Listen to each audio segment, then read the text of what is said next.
اهلا وسهلا بيكم وارحب بيكم كل مشاهدين برنامج شوكه وسكينه، ومعانا حلقه جديده ووصفات جديده كلها سهله وبسيطه. هنعمل النهارده مع بعض المجدره، بس هنعملها بطريقه مختلفه شويه. المجدره في العادي بتتعمل من غير لحمه، احنا النهارده هنعملها بلحمه، وهنعملها برضو بطريقه جديده مختلفه شويه عن الطريقه اللي بيعملوها العرب. هي اساسا الوصفه واخدينها من الدول العرب او دول الخليج. العرب هناك بيعملوها، بس بيعملوها هقول لكم احنا شغالين بيعملوها ازاي، واحنا هنشوف احنا بقى هنعملها ازاي. معانا كمان بما اننا عاملين المجدره وفيها عدس، عاملين كمان سلطه العدس، عاملين معانا كمان كفته فراخ بالوايت صوص. يلا بينا مع بعض نبدا الاول بالمجدره. الاول هجيب الحله بتاعتي احط فيها الماده الدهنيه بتاعتي، وابتدي اني احط فيها البصل بتاعي اشوحه. الوصفه الاساسيه بتاعتها بيعملوا ايه؟ بيجيبوا العدس والرز البسمتي ويحطوه في الحله، ويحطوا معاه الميه المغليه وبيسيبوه يستوي كده. هو كده المجدره ما بيحطولهاش بقى بصل جواها، بيحطوا العدس يعني يبقى الرز مسلوق مع العدس وخلاص كده بالميه او بالشوربه، لكن ما بيقلولهاش بصله من جوه. البصله بس بيحطوها كده على الوش للتزيين مش اكتر. انا النهارده بقى مش هعمل كده، انا النهارده هشوح لها بصله وهحط لها شويه بهارات كده تديها طعم، وهحط لها كمان لحمه، وهقول لكم ازاي عملت اللحمه علشان تستوي بنفس التسويه بتاعه الرز والعدس. طبعا الرز والعدس انا نقع العدس نقعاه لمدة 48 ساعة، بنقعه واغير المية وانقعه واغير المية علشان خاطر العدس بتاعي يبقى ياخد نفس التسوية بتاعة الرز، يبقى معايا مش جامد، لان طبعا لو حطيناه من غير النقع المدة الطويلة دي مش هياخد نفس التسوية بتاعة الرز، فالرز هيستوي ويفضل العدس معايا مش مستوي. لكن كل ما انقعه اكتر، اذا حابين ان انتوا تدوله غلوه كده قبل ما تحطوه مع الرز علشان تبقوا مطمنين ان هو هيستوي، براحتكم مفيش مشكله. ولكن انا بنقعه مده طويله دي 48 ساعه، وافضل كل شويه اغير الميه بتاعته، كل 3-4 ساعات مثلا اغير الميه، وعلشان ريحته ما تغيرش، او ممكن احطه في التلاجة برضو علشان ما نبقاش قلقانين ان العدس ممكن يبوظ او يجرى له حاجه وهو منقوع في الميه. بس كده، فكده العدس بتاعي هيستوي بنفس السوا بتاع الرز. انا دلوقتي كمان حاطه في قلبيها لحمه، عشان برضو اللحمه بتاخد وقت كبير في التسويه غير الرز والعدس. فعامله ايه؟ عامله اللحمه جايباها، جبت اللحمه حطيتها في الميه في الحله وشوحتها كده، وحطيت لها ملح وفلفل وشويه بهارات، وسبتها تستوي كده منها فيها زي ما يكون بعمل كباب حله. بس انا كباب الحله اصلا ما بحطلهوش ميه، بسيب اللحمه هي اللي تنزل ميتها وتستوي منها فيها. فعملت كده، دخلتها خليتها 3/4 تسويه، وبعد ما بقت 3/4 تسويه طفيت عليها وسبتها تبرد خالص، وقطعتها شرايح رفيعه كده علشان احطها في قلب الرز بتاعي والعدس وتستوي معاهم كويس. هجيب بقى دلوقتي بعد ما سيحت الماده الدهنيه، هجيب البصل بتاعي، بصل مفروم ناعم، هحط بصله متوسطه مفرومه ناعم خالص، علشان انا مش عايزه البصله تبان في قلب الرز كده، انا عايزاها تديني بس الطعم والريحه من التحمير اللي انا هحمره ليها. كده كده انا هحط تاني على الوش من البصل اللي هو زي البصل اللي بنعمله للكشري ده، اللي بنحطه على وش الكشري، البصل ده هيتحط كده كده على الوش. لكن انا عايزه المجدره بتاعتي يبقى هي نفسها فيها طعم من البصل مع اللحمه والرز والعدس. زي ما قلنا بره ما بتتعملش كده خالص، دول الخليج ما بيعملوهاش كده، بيعملوا على طول الرز مع العدس يسلقوه كده ويحطوه يشرب ميته كأنهم بيعملوا رز عادي جدا، مش بيحمروا لها بصلة والكلام ده خالص. انا هبتدي اشوح في البصله كده بتاعتي، وبعدين احط معاها اللحمه تاخد تشويحه كمان معاها وتاخد من ريحه البصل علشان تديني تست احلى في قلب الرز والعدس. هشوحها كده شويه، افضل اشوح فيها لحد ما البصله بتاعتي لونها يبتدي يغير معايا. مش هحمرها قوي، ولكن لازم عايزاها تاخد شويه لون معايا كده، ما تبقاش يا دوبك تدبل.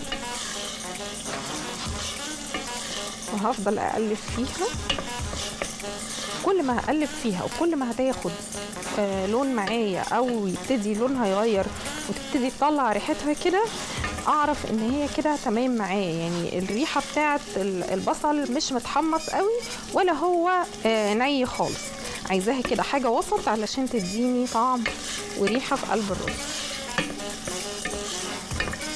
الطعم التحميصه بقى هاخده منين؟ هاخده من البصله اللي انا هحطها على الوش في الاخر دي.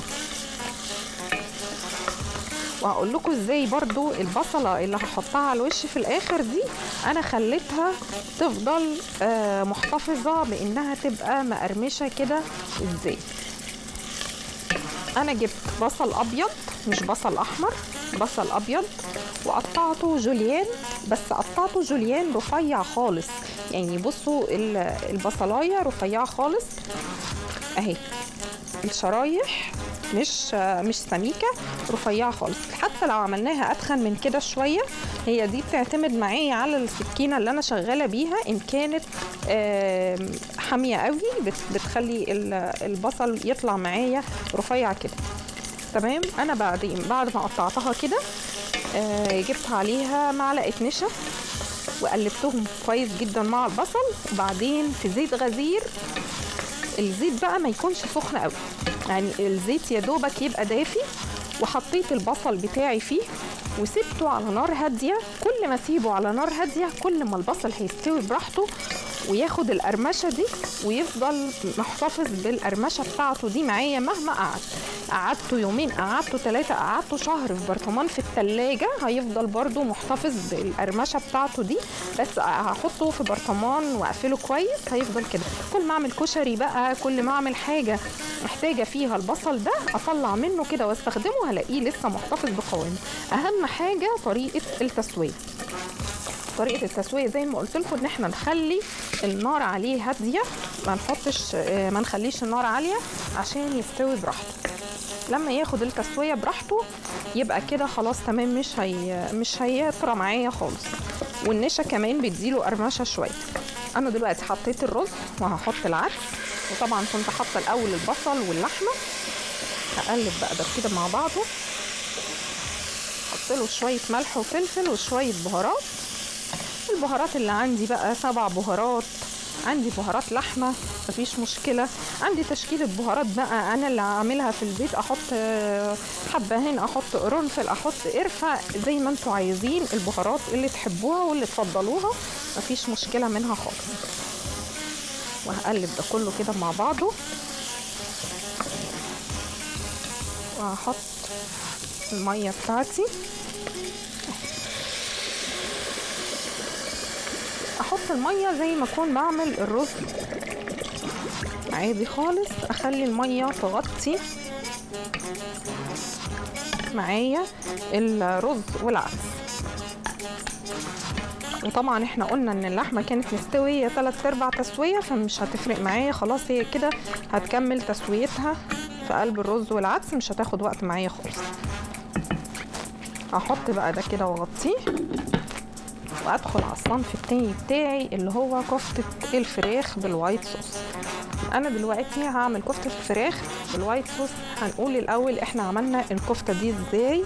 الكفتة انا جبت الفراخ سواء بأوراك او صدور، بس انا دايما بفضل طالما هنعمل كفتة يبقى نعملها بالوراك. بحس ان الوراك بتدي فيها دسم شوية اكتر وبتبقى متماسكة اكتر لما بنعمل الكفتة.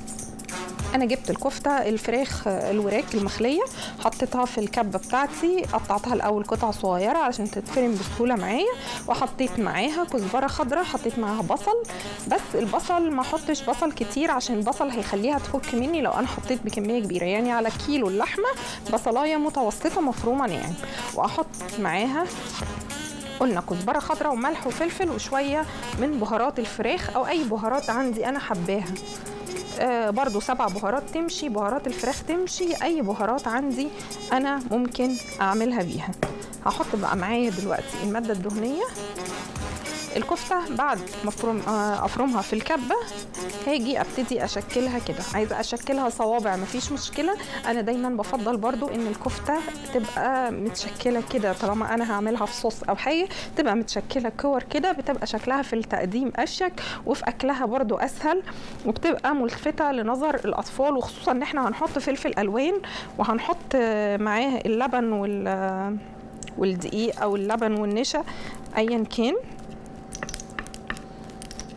اهو.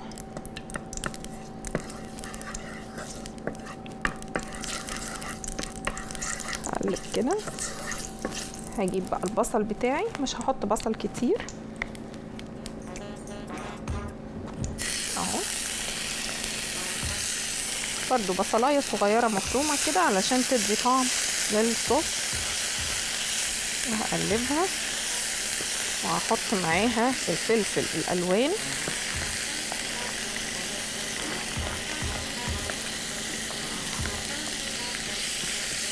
وهحط الكفته بتاعتي تتشوح معايا اهو.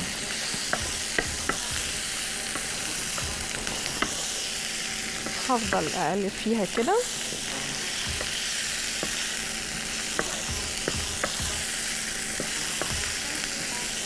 اهو. طبعا قلنا علشان تبقى متماسكه معايا كده لازم تكون الفراخ مفرومه فرم ناعم جدا، يعني انا اقطعها الاول قطع صغيره علشان اطمن ان هي هتتفرم معايا بسهوله في الكبه. وطبعا بيبقى فيه حاجات مثلا في الوراك بيبقى فيه زي اللي هو العروق اللي بتبقى فيه دي والكلام ده كله انضفه علشان ده ما بيخليهاش تتفرم معايا كويس. كل ده انضفه قبل ما احطها في الكبه علشان تتفرم معايا فرم ناعم وكويس. بس طول ما هي مفرومه فرم كويس هتفضل متماسكه معايا اهو زي ما انتم شايفين كده.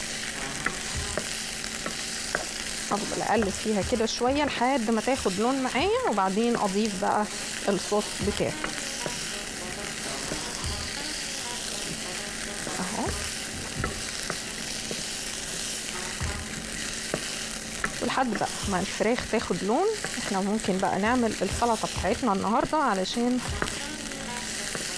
نقدمها قبل وقت الحلقه ما ينتهي. هجيب بقى معايا قلنا سلطه العدس. انا جايبه العدس اهو، العدس اللي هو العدس الجبه ده او العدس الاسود زي ما بتسموه، ونقول نحطه في ميه مغليه. بعد ما يغلي كويس نحط له شويه بهارات بقى، ملح وفلفل، شويه بهارات مفيش مشكله، نخليه بس يبقى له طعم، نطعمه زي ما بنقول. ممكن نحط له توم باودر وبصل باودر في الميه بتاعه السلق، بتديله برده طعم كويس جدا علشان لما نيجي نحطه على السلطه يبقى ليه طعم حلو في قلب السلطه بتاعتي. احنا بنعتمد في السلطه دي على العدس. هدي بس تقليبه هنا المجدره بتاعتي اهي ابتدت تغلي معايا.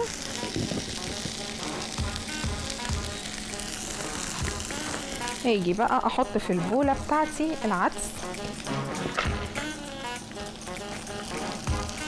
احط عدس بقى واحط اي نوع خضار عندي موجود، ما عنديش اي مشكله في نوع الخضار اللي هحطه.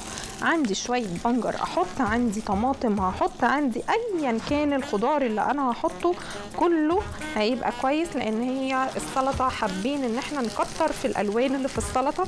كل ما بنكتر في الالوان اللي في السلطه كل ما بتديني نتيجه احسن. انا هنا برضو حطيت بنجر اهو، حطيت طماطم وحطيت خيار اهو. هحط برضو شويه فلفل الوان، وهرجع اقلب الكفته بتاعتي عشان تاخد اللون الاحمر الحلو ده من على كل الجهات بتاعتها.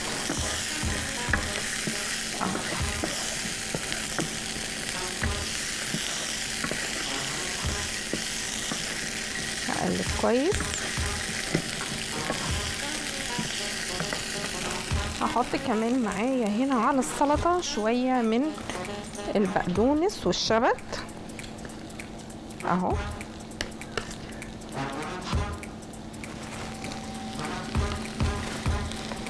وهعمل لها الدريسنج بتاعي عصير ليمون وشوية ملح وشوية فلفل.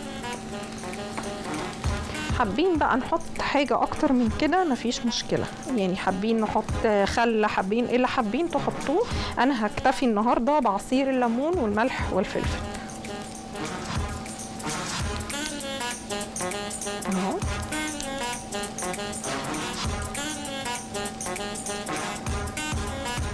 بس هحط عصير ليمونتين علشان الليمون هيديني تيست كويس للسلطة اهو.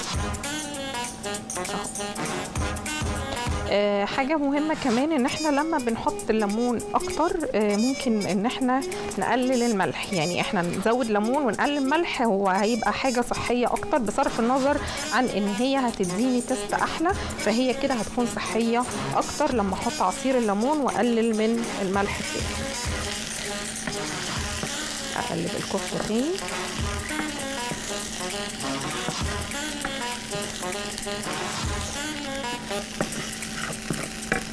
هحط كده ملح وفلفل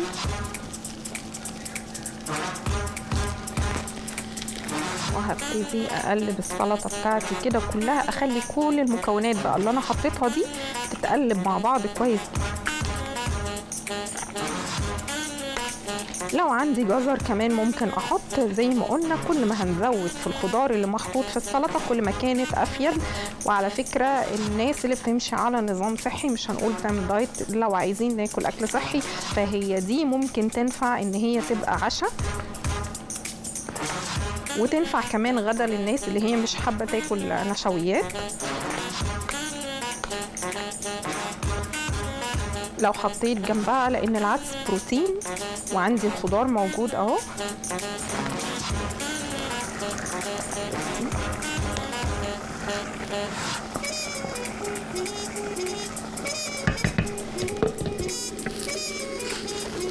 شويه من البهارات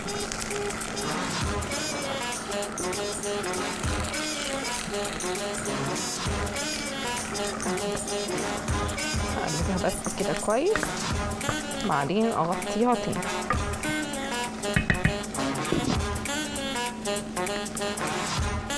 واقلب في السلطه بتاعتي اهو علشان كل حاجه تندمج مع بعض كويس، وبعدين اقدمها في طبق التقديم.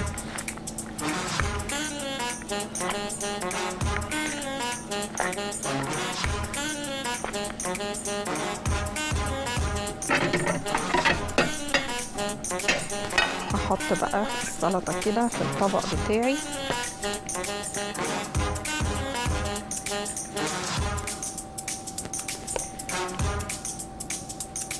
اهو كده. قلنا فيها كل المكونات اللي تخليها وجبة صحية ومشبعة جدا كمان، مش محتاجين بقى جنبها حاجة. عايزين نعمل جنبيها مثلا شريحة لحمة او فراخ مفيش مشكلة، بس هي العدس يعتبر بروتين، اخدنا البروتين واخدنا الخضار، فبقت وجبة عندي متكاملة اهو. ممكن كمان احط كابوتشا. الكابوتشا من الحاجات المهمة جدا واللي فيها مية، نسبة المية فيها عالية جدا، فكمان مهمة قوي. ممكن احط الكرنب الاحمر او الكرنب الابيض بتاع السلطة. قلنا اي خضار هنقدر نضيفه ونحطه عليها وطعمه هيبقى كويس جدا معاها.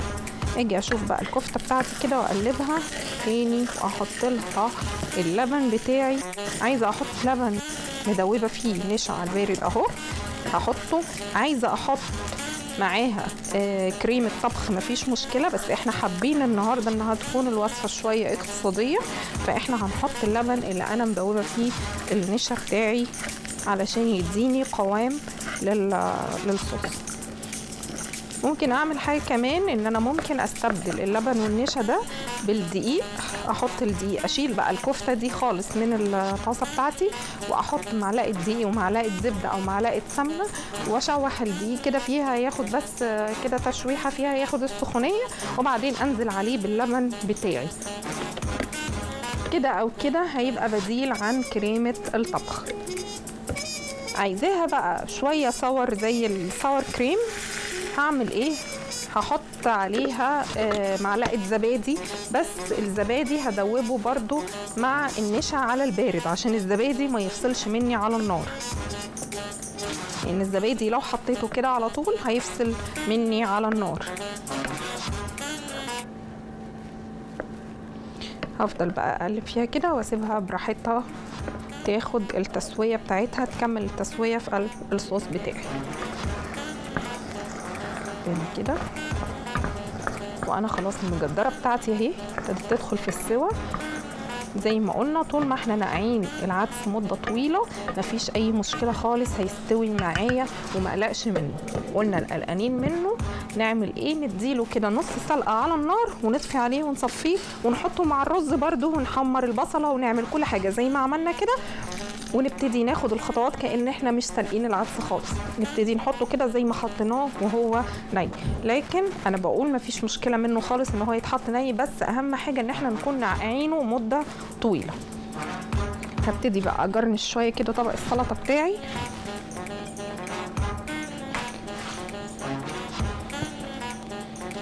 اهو، والجرنشه بتاعتنا هي بسيطه خالص. اهم حاجه ان احنا ندي الوان كده علشان الطبق يبقى شكله حلو. والجرنشه دي هنعمل ايه؟ من الحاجه الخضره اللي احنا مقطعين منها في السلطه هنسيب كده شويه على جنب ونعمل منها الجرنش بتاع الطبق عشان يديني شكل لطيف وكويس. هحط بقى كده برتقال،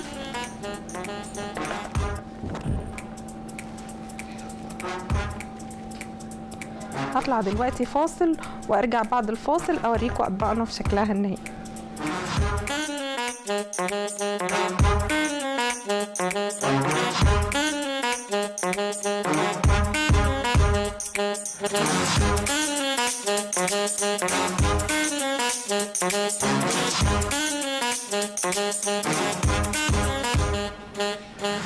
رجعنا لكم بعد الفاصل. عملنا مع بعض النهارده المجدره بس على طريقتنا احنا، باللحمه والعدس والرز، الرز بسمتي طبعا، وحطينا لها بصل في الاول معاها، وعملنا كمان مع بعض كفته الفراخ بالوايت صوص.